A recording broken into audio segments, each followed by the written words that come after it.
రాష్ట్రంలో కీలక నేతలు నిర్వహిస్తున్న నియోజకవర్గాల్లో వారు ప్రచారం చేసింది చాలా తక్కువ. వారి బదులు కుటుంబ సభ్యులు, పార్టీ నాయకులే ప్రచారం చేస్తున్నారు. కానీ వారి మెజారిటీ చూస్తే 1,00,000 దాటుతుంది. అయితే మొన్నటి వరకు మాజీ సీఎం చంద్రబాబుకు ఇదే పరిస్థితి. ఆయన నిర్వహిస్తున్న కుప్పం ప్రజలు బ్రహ్మరథం పట్టేవారు. కానీ గత ఎన్నికల్లో ఉన్నట్టుండి మెజారిటీని తగ్గించేశారు. ఎప్పుడు 70,000కు తగ్గని మెజారిటీ 30,000కు పడిపోయింది. పైగా తొలి రౌండ్ల లెక్కింపులో చంద్రబాబు వెనుక 2 రౌండ్లలో వెనుకబడ్డాడు. అది అప్పట్లో రాష్ట్ర వ్యాప్తంగా చర్చనీయాంశంగా మారింది. చంద్రబాబుపై వైసీపీ నేతల ఫోకస్కు అసలు కారణమైంది. వైసీపీ అధికారంలోకి వచ్చిన తరువాత జగన్ కుప్పంపై ప్రత్యేకంగా ఫోకస్ పెట్టారు. 2024 ఎన్నికల్లో చంద్రబాబును ఓడించాలని లక్ష్యంగా పెట్టుకున్నారు. ఆ బాధ్యతను పెద్దిరెడ్డి రామచంద్రారెడ్డికి అప్పచెప్పారు. ఆయన చంద్రబాబుకు ప్రత్యర్థికి మించిన శత్రువు. అందుకే కుప్పంపై ప్రత్యేకంగా దృష్టి పెట్టారు. గత ఎన్నికల్లో చంద్రబాబుపై పోటీ చేసిన భరత్కు ఎమ్మెల్సీని చేశారు. నియోజకవర్గానికి పెద్ద ఎత్తున నిధుల వరద కురిపించారు. కుప్పంను మున్సిపాలిటీగా చేశారు. స్థానిక సంస్థల ఎన్నికల్లో సర్పంచులు, ఎంపీటీసీలు, జెడ్పీటీసీలను ఏకపక్షంగా గెలిపించారు.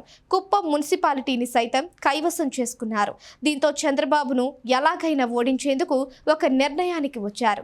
గత 5 సంవత్సరాలుగా వైసీపీ చేసే ప్రతి ప్రయత్నం వెనుక చంద్రబాబుని ఓడించాలన్న కసి ఉంది. 1983 నుంచి తెలుగుదేశం పార్టీకి కుప్పం నియోజకవర్గం కంచుకోట. ఇంతవరకు అక్కడ పార్టీకి ఓటమి లేదు. టీడీపీ ఆవిర్భావం 1983, 1985 ఎన్నికల్లో రంగస్వామి నాయుడు టీడీపీ అభ్యర్థిగా పోటీ చేసి గెలుపొందారు.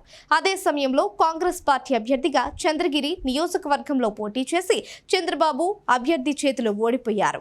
దీంతో మామ స్థాపించిన టీడీపీలో చంద్రబాబు చేరారు. 1989లో కుప్పం నియోజకవర్గాన్ని ఎంపిక చేశారు.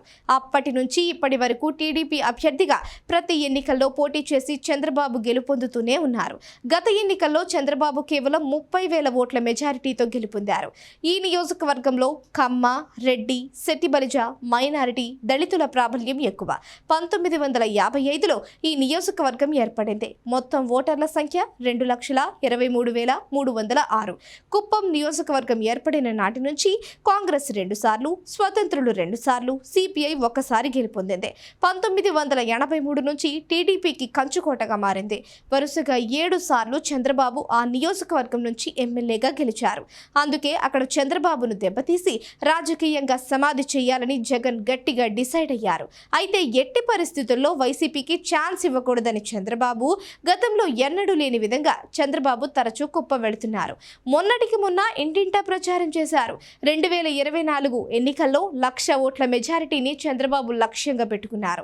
ఎమ్మెల్సీ కంచుకర్ల శ్రీకాంత్ కుప్పం నియోజకవర్గ బాధ్యతలు అప్పగించారు.